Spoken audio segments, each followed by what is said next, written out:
அவருடைய வசனமும் அவருடைய பிரசன்னமும் நம்முடைய வாழ்க்கையில் இல்லாதிருந்திருந்தா என்றைக்கும் நம்ம என்ன பண்ணியிருப்போம், அழிஞ்சிருப்போம். ஏற்றுக்கொள்கிறோம் மாத்திரம் சத்தமாக ஒரு ஆமேன்னு சொல்லுங்களேன்.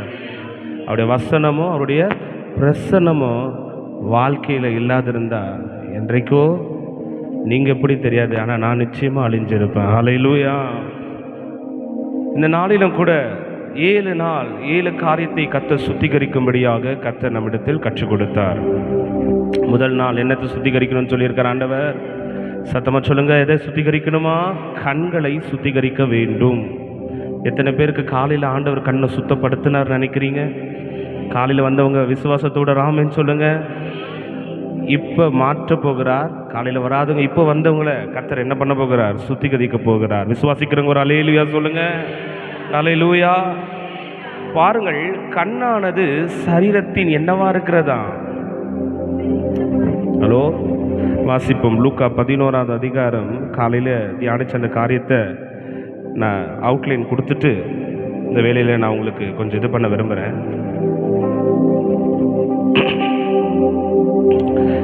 லூக்கா 11ஆவது அதிகாரம் அதில் 34ஆவது வசனத்தை வாசிங்க. Praise the Lord.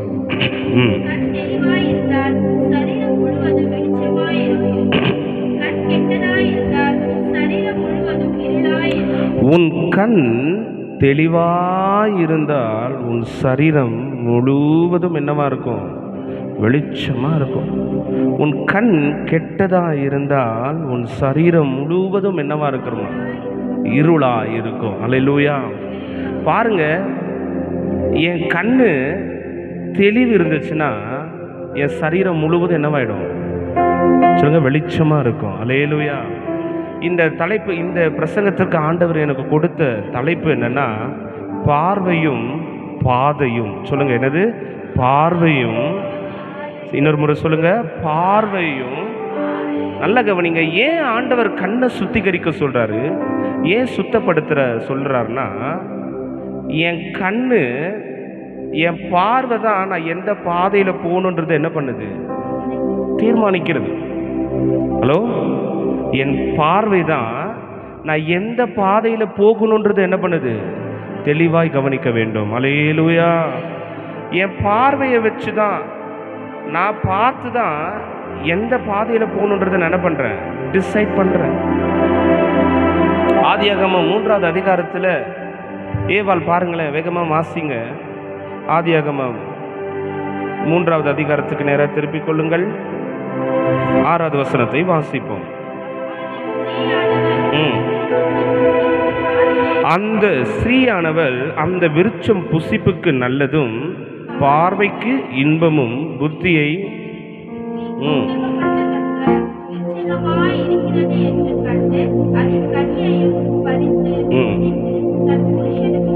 கொடுத்தாள். அவனும் அதை என்ன பண்ணான்? கவனிங்க, நான் சொன்னது போல நல்லா தெளிவாக கவனிச்சுக்கோங்க. என் பார்வை தான் நான் எந்த பாதையில் போகணுன்றதை தீர்மானிக்குது. இந்த அம்மா தவறான பாதையில் போனதும் இல்லாமல் அதை கொண்டுட்டு போய் யாருக்கும் கொடுக்குறாங்க? தன்னுடைய புருஷனுக்கும். ஒட்டுமொத்த மனித குலமே திசை மாறி போகிறது இந்த ஆதியாகமம் 3ஆவது அதிகாரத்திலே.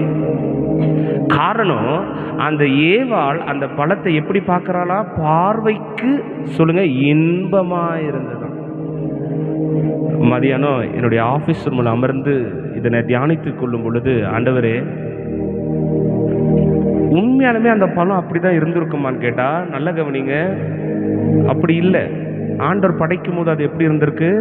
சத்தியத்தை கவனிக்கணும். 2ஆவது அதிகாரம் அதோடைய 9ஆவது வசனத்தில் ஆண்டவர் எப்படி படைச்சிருக்கார் பாருங்க. தேவனாகிய கர்த்தர் பார்வைக்கு அழகும் புசிப்புக்கு என்னவா இருந்தா? நலமானதா. பார்வைக்கு அழகு. இங்கிலீஷ்ல, ஆங்கிலத்தில் எப்படி போட்டிருக்குன்னா ஸ்வீட். சரிங்களா? நல்லா கவனிங்க. இன்பம் வேற, இனிமை வேற. சொல்லுங்க, என்னது? இன்பம் வேற. ஆண்டவர் இந்த காரியத்தை இன்பமா இது பண்ணல, இனிமை. இந்த பழம் எப்படி இருக்கும்? சுவை தரும், நல்லது. ஆனா ஏவாள் சத்துருடைய வஞ்சகத்திற்குள்ள போன உடனே அதை பார்த்த உடனே அதை எப்படி சொல்றா, அந்த பழம் பார்வைக்கு இன்பமா இருந்ததா இனிமையா இருந்ததா? சொல்லுங்க, எல்லாரும் சொல்லுங்க, என்னவா இருந்ததா? இன்பமா இருந்தது. இனிமை என்பது டேஸ்ட். நீங்க சாப்பிட தேவையில்ல. ஒரு ஆரஞ்சு பழம் எப்படி இருக்குன்றது உங்களுக்கு எல்லாருக்கும் என்ன பண்ணும், புரியுங்களா? ஆரஞ்சு பழம் எப்படி இருக்கும், ஒரு ஆப்பிள் எப்படி இருக்கும், அது உங்களுக்கு தெரியும். ஆனா இன்பம் என்பது, அதை எப்படி விவரிச்சு சொல்லணும்னா, இமேஜின் என்று சொல்லுவாங்க. ஒரு காரியத்தை நான் அனுபவிக்கல, அதை ஆராயல, ஆனா அது எப்படி தான் இருக்கும்னு எனக்குள்ள ஒரு தீர்மானம். நேற்று வரைக்கும் இந்த பழத்தை எப்படி இருக்கும்னு கூட ஏவாளுக்கு என்ன பண்ணாது, தெரியாது. ஆனா இந்த அம்மா சொல்றாங்க, அது பார்வைக்கு, மன்னிக்கணும், புசிப்புக்கு நல்லதும் பார்வைக்கு இன்பமாய்.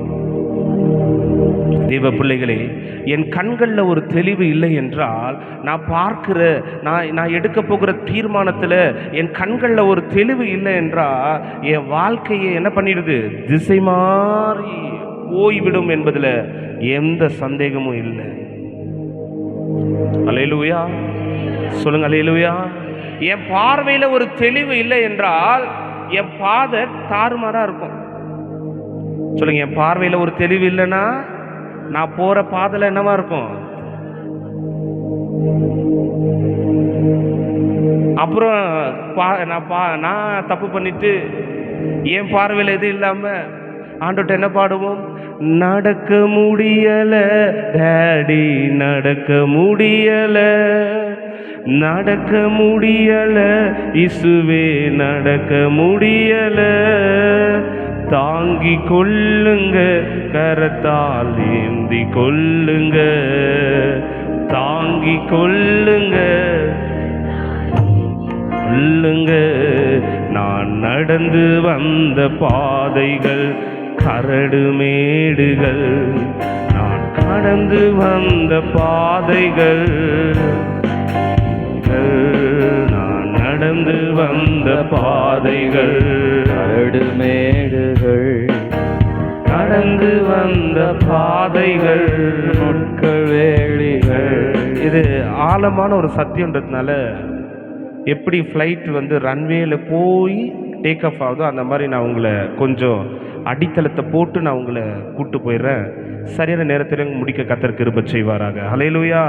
கவனிங்க, என்னுடைய மாம்ச கண்கள் எதை பார்க்கிறதோ, என் கண்ணு எதை பார்க்குதோ அதை விரும்புது, அதை விசுவாசிக்குது, அதை என் வாழ்க்கையில் நடக்கணும்னு ஆசைப்படுது. புரியுதா உங்களுக்கு? நான் எதை பார்க்கிறேனோ என் மாம்ச கண்களில், நல்லா கவனிங்க, என் ஆவிக்குரிய கண்களில் நான் சொல்லலை, என் மாம்ச கண்களில் கர்த்தர் விளக்குனதை நான் பார்க்கும் பொழுது, கர்த்தர் ரிஜெக்ட் பண்ணதை நான் பார்க்கும் பொழுது, என் கண் அதை என்ன பண்ணுது, விரும்புது. அது போகணும்னு, அதை நான் அடைவேன்னு என்ன பண்ணுறேன், விசுவாசம் அடைகிறேன். நான் செய்தே முடிப்புன்னு என்ன பண்ணுறேன், தீர்மானம் பண்ணுறேன். ஏவாளுக்குள்ள இந்த காரியம், 3 காரியம் இருந்தது. அவ பார்வைக்கு நல்லதுன்னு என்பதை என்ன பண்ணிட்டா, அடிக்கடி சொல்வேன், செல்போன் கடையில் போய் பாருங்க, செல்போன் கடையில் மொபைலை ஒரு ட்ராயரில் ஒரு கபரில் போட்டு பூட்டி வச்சுருக்காங்களா, இல்லை எல்லாரும் பார்க்குற மாதிரி ஷோகேஸில் வச்சுருக்காங்களா?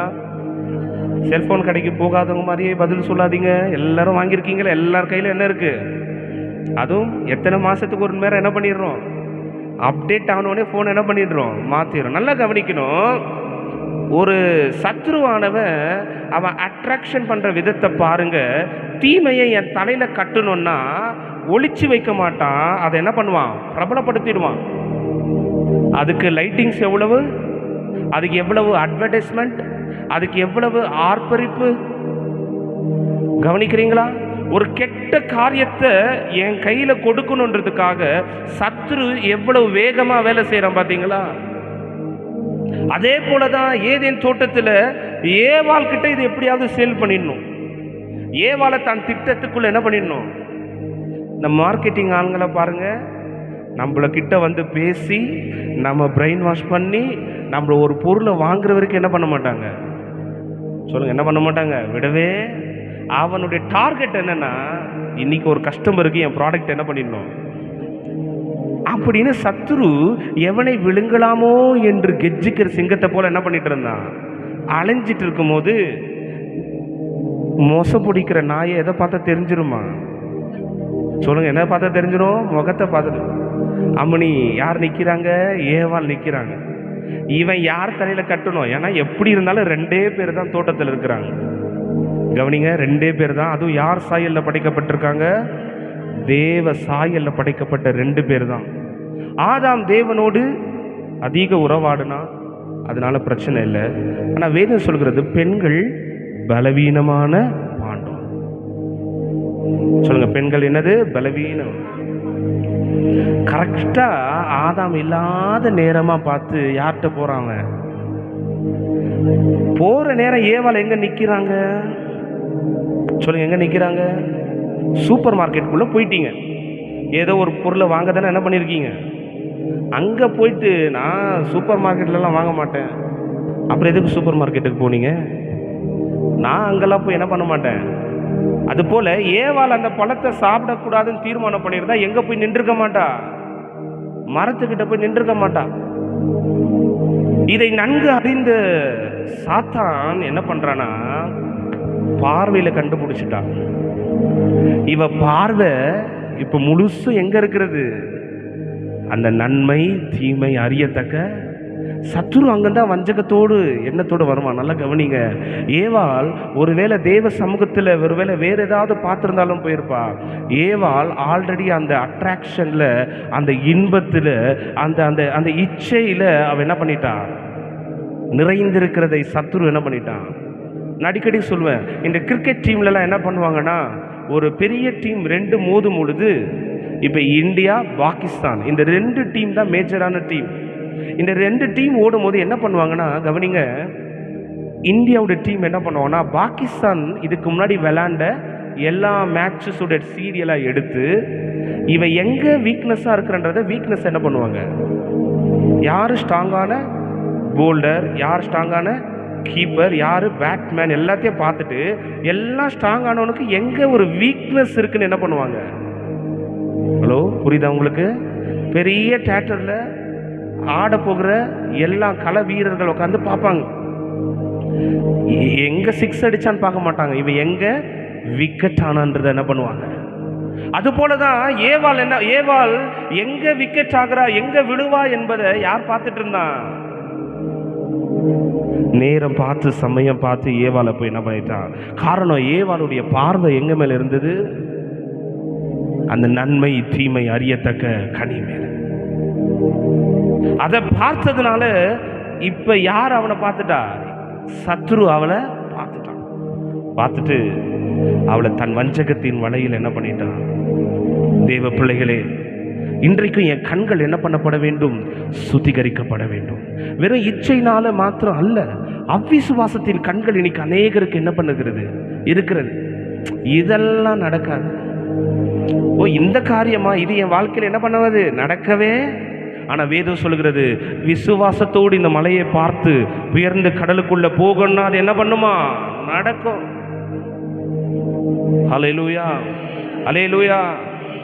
கவனிங்க, ஏன் ஆண்டவர் நீ பார்க்கிறத விசுவாசிக்காத, நீ காண்கிறத உனக்கு சொந்தமா எடுத்துக்கொள்ளாத, நீ பார்க்கிறது மீது ஆசைப்படாதன்னு வேதம் சொல்லுகிறதுனா, வேகமாக வாசிங்க. 2 கொரிந்தியர் 4வது அதிகாரம் அதோடைய 18வது வசனம். யாராவது ஒரு மைக்கில் வாசிங்க, அப்போ எல்லாருக்கும் கேட்கும். 2 கொரிந்தியர் 4வது அதிகாரம் அதோடைய 18வது வசனத்தை நாம் வாசிப்போம். ஏனெனில் காணப்படுகிறவைகள் அனித்தியமானவைகள், காணப்படாதவைகளோ நித்தியமானவை. சொல்லுங்க, நித்திய. அனித்தியமானவைகள்னா என்ன? இல்ல, நீங்க பார்க்காதது நிரந்தரமற்றது, அழிந்து போகிறது. நீங்க மன்னிக்கணும், நீங்க பார்த்துக்கிட்டு இருக்கிற ஒரு பொருளோ ஒரு காரியமோ அனித்தியமானது, அது பாவம் நிறைந்தது, அது என்னது? நிரந்தரமற்றது, நிலையில்லாத காரியத்தை நீ பார்த்து என்ன பண்ற? முடிவெடுக்கிறன்றார். அல்லேலூயா. சொல்லுங்க, நிலையில்லாத காரியத்தை பார்த்து நான் என்ன பண்ணிடக்கூடாது? ஆனா நீங்க வேதம் சொல்கிறது நீங்கள் காணாத ஒரு காரியம் இருக்கிறது. அதுதான் என்னது? நித்தியமா. அல்லேலூயா. பரலோகத்தில் இது வரைக்கும் யாராவது பார்த்துருக்கோமா? இல்லை. ஆனா அது என்னவானது? நித்தியமானது. ஆனா அதற்கு போகிற வாசல் இடுக்கமும். போய் கியூவை பார்ப்போம். ஓ, இந்த கூட்டத்தை மீறி நாளை எங்க போயிட முடியாது. உடனே பின்னாடி யூட்டன் எடுத்து எது விசாலமா இருக்கிறதோ, எந்த சத்தியம் எனக்கு சாதகமா இருக்கிறதோ. கவனிங்க, இன்னைக்கு உபதேசம் கள்ள உபதேசமா என்ன பண்ணிடுச்சு? மாறிடுச்சு. எனக்கு ஏற்றவாறு சத்தியம் இருந்தா நாங்க உட்காருவேன், அதை நான் ஏற்றுக்கொள்வேன். அல்லது எனக்கு புரிஞ்ச மாதிரி பேசினாங்கன்னா நான் என்ன பண்ணுவேன்? அந்த வசனத்தை. அல்லேலூயா. காலையில் ஆண்டவர் ரொம்ப தெளிவாய் நமக்கு காண்பித்து கொடுத்தார். கவனிங்க, ஒரு தராசு கல் இருக்கிறது. கோர்ட்ல எதை வச்சிருப்பாங்க? இப்போ வெயிட் மிஷின் எலக்ட்ரிக்கெல்லாம் வந்துருச்சு. ஆனால் அப்போ எதுதான்? தராஸ். சொல்லுங்க, என்னது அது பேர்? தராஸ். அந்த தராஸ் என்ன பண்ணி பார்ப்பாங்க? நிறுத்தி பார்ப்பாங்க. சொல்லுங்க, என்ன பண்ணுவாங்க? இந்த பக்கம் என்ன இருக்கும்? லெஃப்ட் ஹேண்ட் சைடில் எடைக்கல். இந்த பக்கம் என்ன இருக்கு? நான் வாங்க போகிற பொருள். சொல்லுங்க, என்னது? நான் வாங்க போகிற பொருள். இந்த பக்கம் எடைக்கல்லுக்கு தகுந்த மாதிரி பொருளை வைப்பாங்களா? பொருளுக்கு தகுந்த மாதிரி எடைக்கல் வைப்பாங்களா? அங்கே என்ன பண்ணுவாங்க? எனக்கு என்ன வேணுன்றதை நான் என்ன பண்ணுறேன்? அதில் வச்ச உடனே தக்காளியோ ஏதோ ஒன்று தூக்கி என்ன பண்ணுவோம்? அதில் இப்படி தூக்கி பார்க்கும் பொழுது அந்த அந்த பொருளோ அந்த தக்காளியோ அந்த காரியம் தான் எதுக்கு ஈக்குவலாக வரணும்? அந்த எடைக்கலுக்கு ஈக்குவலாக வரணும். அந்த முள் கரெக்டாக என்ன பண்ணணும்? நிற்கணும். சரியா? உங்களுக்கு புரியுதா? உங்களுக்கு கவனிங்க, நீங்கள் ஏற்றுக்கொள்ளுகிற அல்லது நீங்கள் கவனிக்கிற அல்லது நீங்கள் பின்பற்றுகிற காரியம், இந்த எடைக்கல் தான் உபதேசம். இந்த எடைக்கல் தான் என்னது? சத்தியம். அதுக்கு ஈக்குவலாக தான் எது வரணும்? நீங்கள் வரணும். நீங்கள் பிரியப்படுற காரியம் வரணும், உங்கள் சித்தம் வரணும், உங்கள் விருப்பம் வரணும். ஆண்டு இப்படி நிறுத்தி பார்க்கும் பொழுது ரைட், எடைக்கல்லும் நான் வச்சது என்னவா இருக்குது? ரைட், இது கர்த்தருடைய சித்தம். இது கர்த்தர் என் வாழ்க்கையில் அனுமதித்திருக்கிற பாதை. இது கர்த்தர் எனக்குன்னு கொடுக்கப்பட்ட வாழ்க்கை. இது கர்த்தர் எனக்குன்னு வச்சிருக்கிற பாடுகள். இந்த இதில் நிறுத்தி பாருங்க, அது உங்களுக்கு என்ன பண்ணி கொடுத்துரும்? காண்பித்து கொடுத்துரும். அல்லேலூயா. கவனிங்க, அப்போ ஆண்டவர் சொன்னார், எடைக்கல் இந்த பக்கம் இருக்கு. பொருட்களை நீங்கள் அதிகமாக வைக்கும் போது என்ன பண்ணுது? எடைக்கல் என்ன பண்ணிடுது? கீழே போயிடுது. பொருள் என்ன வந்துடுது? அப்போ எதை எடுக்கணும்? எடைக்கல்ல மாற்றக்கூடாது. இந்த சைடு வச்சிருக்கிற பொருட்களில் எதுவாக இருக்குதோ அதை என்ன பண்ணணும்? எடுத்து கரெக்டாக எடைக்கல்லுக்கு ஈக்குவலாக தராசை நிறுத்தி பிடிக்கணும். ஆனால் நாம் என்ன பண்ணிட்டோம்? எனக்கு இதில் இருக்கிற எல்லா பொருளும் வேணும்னு எதை மாற்றிட்டோம்? எடைக்கல்ல மாற்றிட்டோம். சத்தியத்தை மாற்றிட்டோம். உபதேசத்தை மாற்றிட்டோம். கர்த்தருடைய பிரமாணங்களை மாற்றிட்டோம். கர்த்தருடைய கட்டளைகளை மாற்றிட்டோம். வேதம் சொல்லுகிறது, சத்தியம் உங்களை என்ன பண்ணுமா? குத்தும். ஹலோ,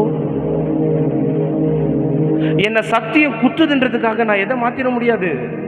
மாற்ற முடியுமாயா? யாராவது சொல்லுங்க பார்ப்போம். அது என்ன குத்துது, அது என்ன வேதனைப்படுத்துதுன்னு என்ன பண்ணிட முடியாது. சத்தியத்தை உங்கள் பார்வையில் ஒரு மாற்றத்தை கர்த்தர் என்ன பண்ணுகிறார்? எதிராய் வந்த சூழ்ச்சிகளை முறியடித்தீரே. எதிராய் வந்த முறியடித்தீரே. எந்த நிலையிலும் துதிக்க வைத்தீரே. சொல்லுங்க, எந்த நிலையிலும் துதிக்க வைத்தீரே.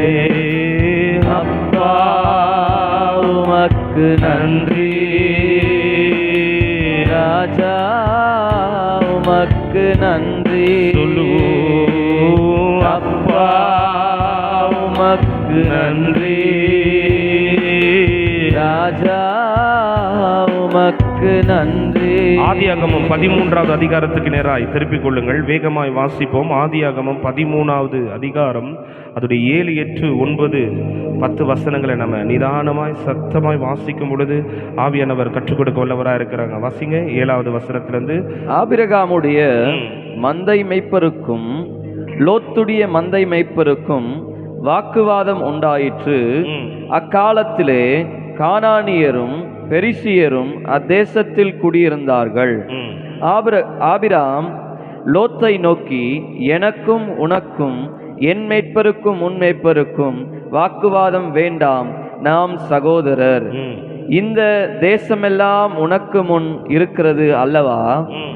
நீ என்னை விட்டு பிரிந்து போகலாம். நீ இடதுபுறம் போனால் நான் வலதுபுறம் போகிறேன். நீ வலதுபுறம் போனால் நான் இடதுபுறம் போகிறேன் என்றான். நல்லா கவனிக்கணும். நீங்க கவனிங்க, ஆபிரகாமுக்கும் லோத்துக்கும் ஒரு பிரச்சனை வருது. ஆண்டவர் ஆபிரகாம் சொல்றாரு, சரிப்பா, உனக்கு எனக்கு என்ன வேண்டாம்? சத்தமா சொல்லுங்க, என்ன வேண்டாம்? இன்னொரு முறை சொல்லுங்க, என்ன வேண்டாம்? சாத்தான் கிட்ட வாக்குவாதம் பண்றத முத நிப்பாட்டுங்க. ஹலோ, சத்துரு கிட்ட கான்வர்சேஷன் வைக்கிறத முதலாவது என்ன நிறுத்துங்க. ஏவாள் சாத்தான் கிட்ட பேசதான் அவன் வஞ்சித்தா. ஹலோ, தவறுன்னு எனக்கு தெரியும். ஆபிரகாம் இதுல தேறினவன், ஆபிரகாம் ஆவிக்குரியவன். அதனால இதை நிதானித்து அறிக்கிறான். பாருங்க, உனக்கும் எனக்கும் என்ன வேண்டாம்? சத்தமா சொல்லுங்க, என்ன வேண்டாம்? வாக்கு வேண்டாம். ஐயா, உனக்கு எனக்கு என்ன வேண்டாம்? சண்டை வேண்டாம். நீ வலதுபுறமா போனா நான் எங்க போய் போயிடுவேன். ஆனா நாம என்ன தெரியுமா போவோம்?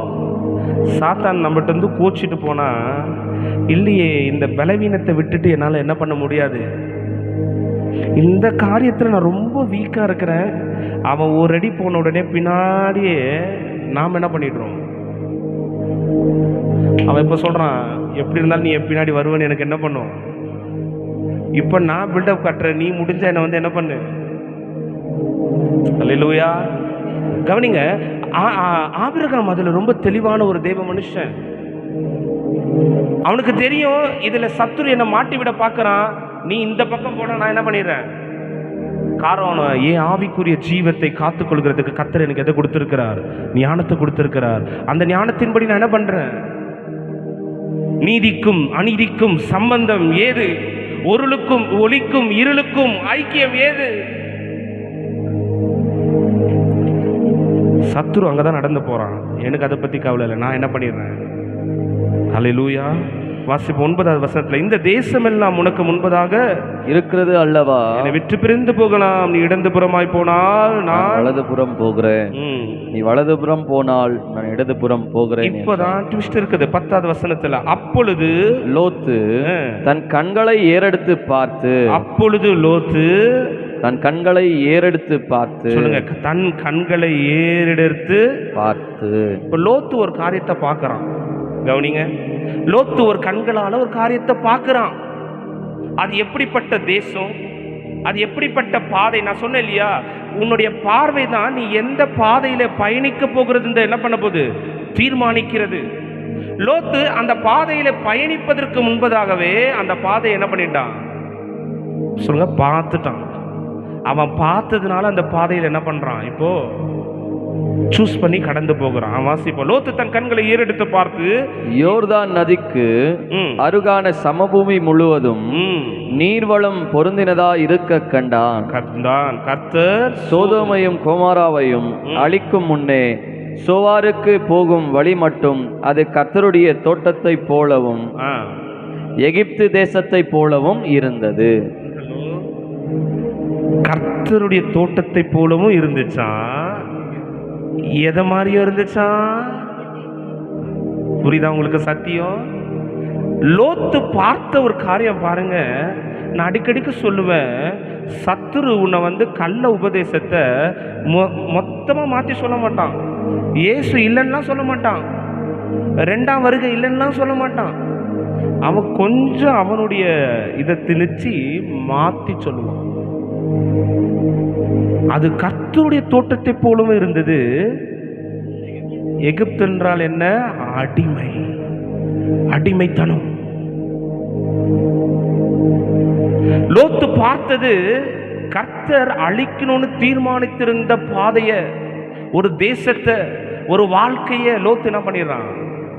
ஹலோ, இன்னைக்கு அநேகர் அமர்ந்து கொண்டிருக்கிறோம். கர்த்தர் நன்மை பாருங்க, நமக்கு தெரியாது அந்த இடத்தை என்ன பண்ண போகிறார் ஆண்டவர்.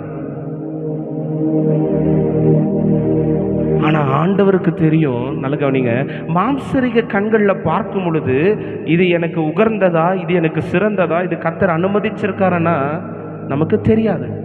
ஆனா ஆவிக்குரிய கண்களை பார்க்கும் பொழுது இதை நம்மளால நிதானிக்க முடியும். அல்லேலூயா!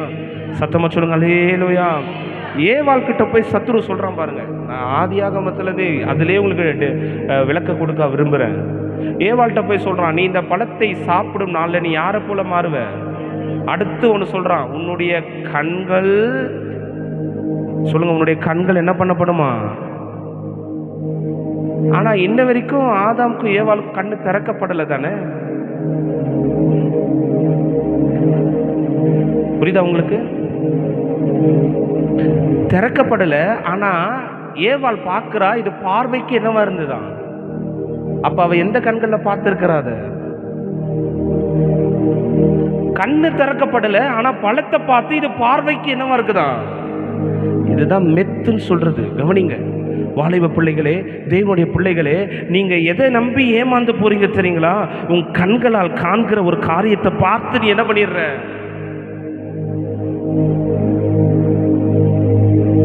அல்லேலூயா!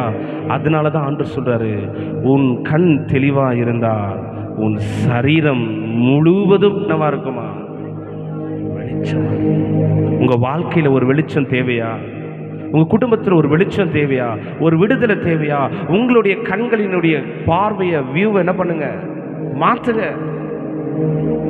இதே காரியத்தை ஆண்டவர் ஆபிரகாம்கிட்ட சொல்றாரு. அதே வசனத்தில் வாசிமை 14வது வசனத்தில் ஆண்டவர் ஆபிரகாமும் ஒரு காரியத்தை பார்க்குறான் பாருங்க.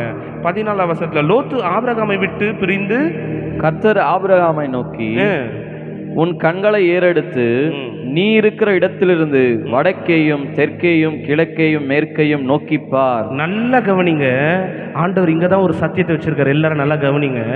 லோத்துவை கர்த்தர் சொன்னாரா, அவனை எடுத்து பார்த்தானா? அவனை நல்லா தூங்குறீங்க எல்லாரும், நல்லா கவனிக்கல போல இருக்கு. லோத்துவை பிரிஞ்சு போன்னு சொன்ன உடனே அவனே கண்ணெடுத்து பார்த்தானா, இல்லை ஆண்டவர் இதை பார்க்க சொன்னாரா? லோத்து வாசிங்க மறுபடியும் அதே அதிகாரத்தில் வாசிங்க. என்பதாக லோத்து இந்த கண்களை 9வது வசனத்தில், 10வது வசனத்தில், அப்பொழுது லோத்து தன் கண்களை ஏறெடுத்து பார்த்து, பாருங்க, மாம்சத்தில் அவன் ஏறெடுத்து பார்த்தான். ஆனா ஆபிரகாம அவனே ஏறெடுத்து பார்க்கல. கர்த்தர் சொல்லுகிற வரைக்கும் ஆபிரகாம் என்ன பண்ணான்? கர்த்தர் தான் சொல்றாரு, உன் கண்களை நீ என்ன பண்ணு, ஏறெடுத்து. லோத்து பார்த்தது தன் மாம்சரிக கண்களில் பார்த்தான், தன் சொந்த காரியத்தில் பார்த்தான். அதனால தான் அவன் அழிந்து போகிற ஒரு காரியத்தை என்ன பண்ணான், தெரிந்து கொண்டான். ஆனா ஆபிரகாம் அப்படி பார்க்கல. கர்த்தர் சொல்றாரு, நீ ஏறெடுத்து என்ன பண்ணு. அப்படின்னா அவன் பார்க்கறதுக்கு முன்னாடி ஆண்டவர் என்ன பண்ணிட்டாரு, அது எப்படி பார்க்க சொல்றாரு, நீ இருக்கிற இடத்திலிருந்து வடக்கையும் தெற்கையும் கிழக்கையும் மேற்கையும், எங்க பாருங்க, ஈஸ்ட் வெஸ்ட் நார்த்து, இதுல நீ எந்த இடத்த பார்த்தாலும் அந்த இடத்த நான் உனக்கு சுதந்திரமா தருவேன்றார். அல்லேலூயா! எப்பொழுது? கர்த்தர் காண்பிக்கிற வரைக்கும் காத்திருக்கும் பொழுது. அல்லேலூயா! நல்லா யோசிச்சு பாருங்க. ஈஸ்ட்டு வெஸ்ட்டு நார்த்து, இந்த உலகத்தில் இந்த 4 டைரக்ஷன் தான் இருக்குது. கண்டிப்பாக இந்த 4 டைரக்ஷனில் எந்த ஊரும் இருக்குது? லோத்து பார்த்த சோதம் கொமோரா. நிச்சயமாக ஆபிரகாம் அதை பார்த்துருந்தாருன்னா கூட, ஆபிரகாம் கர்த்தருடைய சித்தத்தை அறிஞ்சவன், அதனால நிச்சயமாக அவனுடைய கண் எங்கே பார்க்காது. ஆனாலும் ஆண்டவர் சொல்றாரு, நீ ஏறெடுத்து பாரு, கிழக்க மேற்கு வடக்க.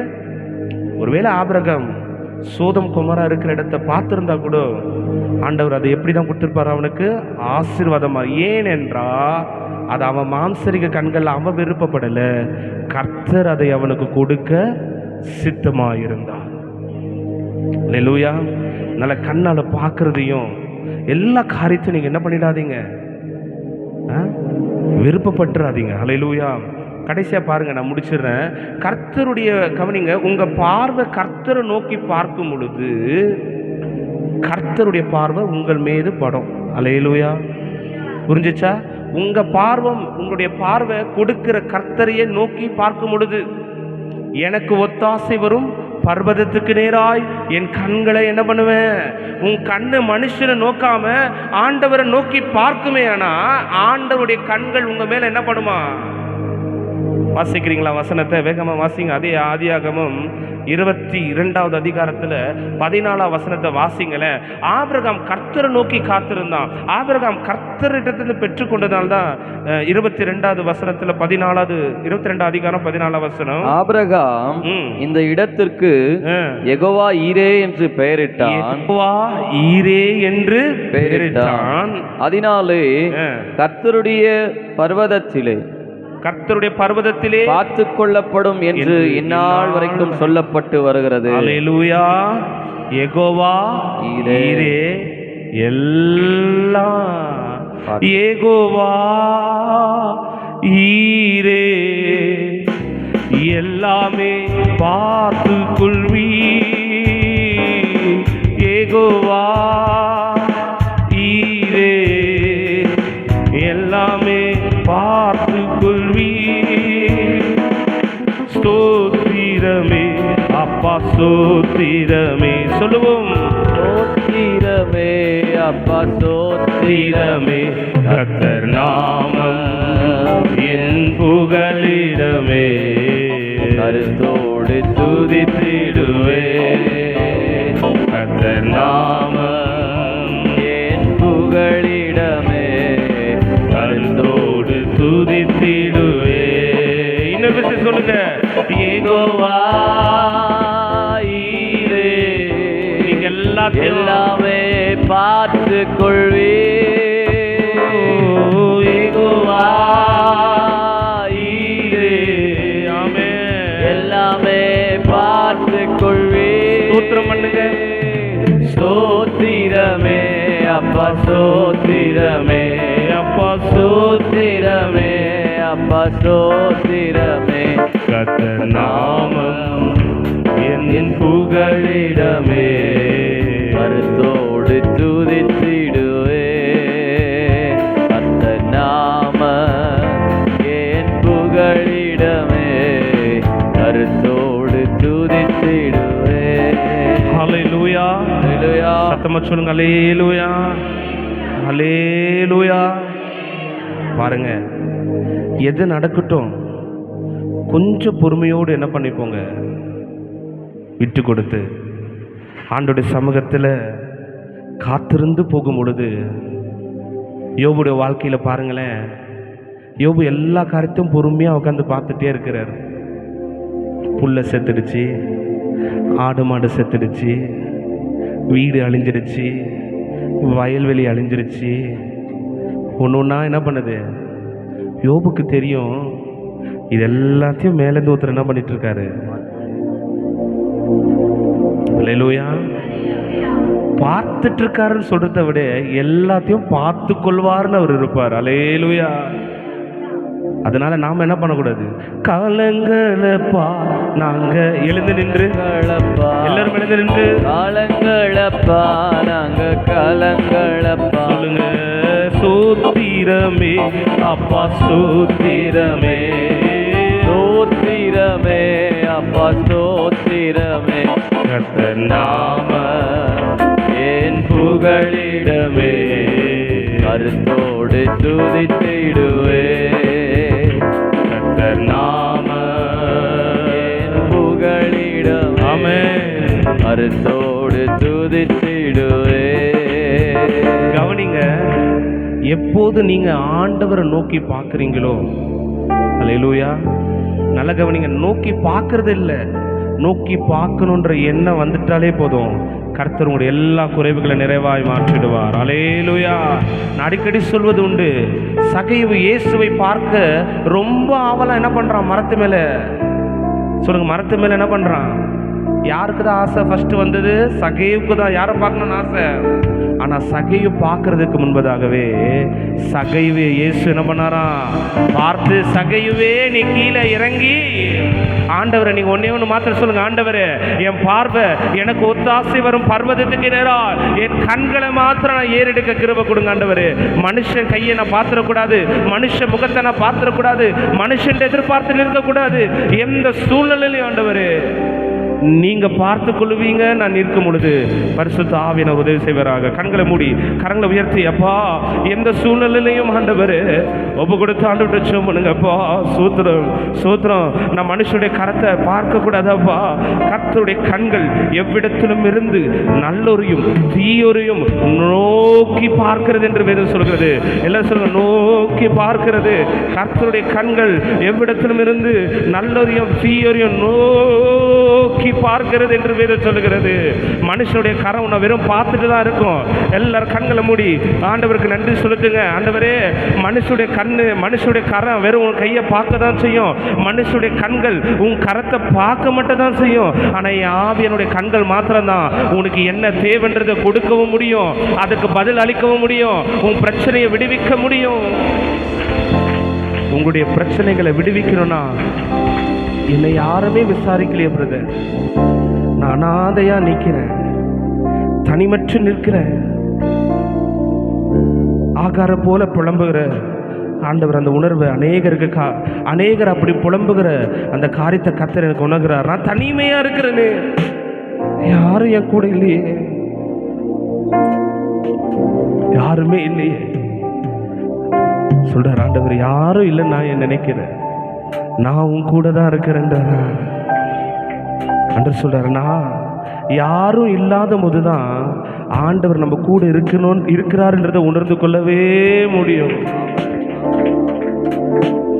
கடைசியா ஒப்பு கொடுத்து, அனாதையாய் அலைந்தேன் நாம் தீர்ந்தேன் ஐயா, அனாதையாய் அலைந்தேன் நாம் தீர்ந்தேன் ஐயா, அழாதே என்று சொல்லி அனைத்தீரையா, அழாதே என்று கண்ணீரை அனைத்து 7 நாள்ல இன்னைக்கே கர்த்தர் துடைக்கிறார். அப்பா உமக்கு நன்றி, எங்க ராஜா உமக்கு நன்றி, அப்பா உமக்கு நன்றி, ராஜா உமக்கு நன்றி. ஒரு நாளும் குறைவில்லாம் உணவு தந்தே, ஒரு நாளும் குறைவில்லாம். மனுஷன் கைவிட்டாலும் நான் உன்னை கைவிடல, உறைவிடமும் உடைந்து பார்த்து வந்தே, உறைவிடமும் உடையும் தம் காத்து வந்தே, அப்பா உமக்கு நன்றி. எங்க ராஜாவே, ராஜா உமக்கு நன்றி, அப்பா உங்களுக்கு நன்றி, ராஜா உமக்கு நன்றி. தகப்பனே, வந்த ஒவ்வொரு பிள்ளைகளையும் உங்க கரத்தில் ஒப்பு கொடுத்து மனதார ஆசீர்வதிக்கிற ஆண்டவரே, உடைத்து உருவாக்குற தெய்வமே, இந்த 7 நாளில் பிள்ளைகளை எந்தெந்த இடத்துல உடைக்கணுமோ உடைச்சிருங்க ஆண்டவரே. கண்களில் ஒரு தெளிவு வரட்டும், கண்களில் பரிசுத்தம் வரட்டும், கண்களில் விசுவாசம் வரட்டும், கண்களில் பிறர் மீது இரக்கம் கொடுக்கிற அன்பு வர வேணுமாக ஒப்பு கொடுக்குற ஆண்டவரே அன்று சொல்கிறாரு. ஆனால் அந்த கண்களிலிருந்து உன் கண்ணீரை நீ சிந்தி கொண்டு வருத்தப்பட்டிருக்கும் பொழுது அன்று சொல்கிறாரு, உன் கண்ணீரை நான் துரத்தியில் வச்சிருக்கேன்னு சொல்கிறாரு. உன் கண்ணீரை நான் இதோ துரத்தியில் வைத்திருக்கிறேன், அந்த கண்ணீருக்கு நிச்சயமாய் நான் பதில் தருவேன் அன்று சொல்லுகிறாரு. நாம் ஒருபோதும் அந்த கண்ணீரை நினச்சி, உபத்திரவங்களை நினச்சி, பாடுகளை நினச்சி நம்ம வேதனைப்படாதபடி, ஆண்டவரே என் கண்ணீர் சிந்தினாலும் அது உங்கள் துரத்தில் தானே ஆண்டவரே இருக்கிறது. ஆகாருக்கு பதில் கொடுத்தவர் எனக்கு பதில் கொடுக்காம போயிடுவீங்களா ஆண்டவரே? ஆகாருக்கு ஒரு துரத்தியை காட்டவர் எனக்கு ஒரு துரத்தியை காட்டாமலே ஆண்டவரே போயிடுவீங்க. ஒப்பு கொடுத்து ஜெபம் பண்றோம். காத்துக்கொள்ளுங்க. துதி கன மகிமை ஒருவருக்கு மாத்திரம் செலுத்தி இயேசுவின் நாமத்தில் செபித்து ஜெயம் எடுக்கிறோம். ஜீவனுள்ள நல்ல பிதாவே. சேர்ந்து சொல்லுவோம், என் ஆத்துமாவே கர்த்தரை ஸ்தோத்திரி, முழு உள்ளமே பரிசுத்த நாமத்தை ஸ்தோத்திரி. என் ஆத்துமாவே அவர் செய்த சகல உபகாரங்களையும் மறவாதே. நம்முடைய ஆண்டவராக இயேசு கிறிஸ்துவின் கிருபையும் பிதாவாகிய தேவனுடைய அன்பும் பரிசுத்த ஆவியானுடைய அந்நியமும் ஐக்கியமும் சமாதானமும் இன்றும் என்றும் அவருடைய திவ்ய வருகை மட்டும் நிலைத்திருந்து காப்பதாக. சேர்ந்து சொல்லுவோம், ஆமென். அல்லேலூயா, அல்லேலூயா, அல்லேலூயா.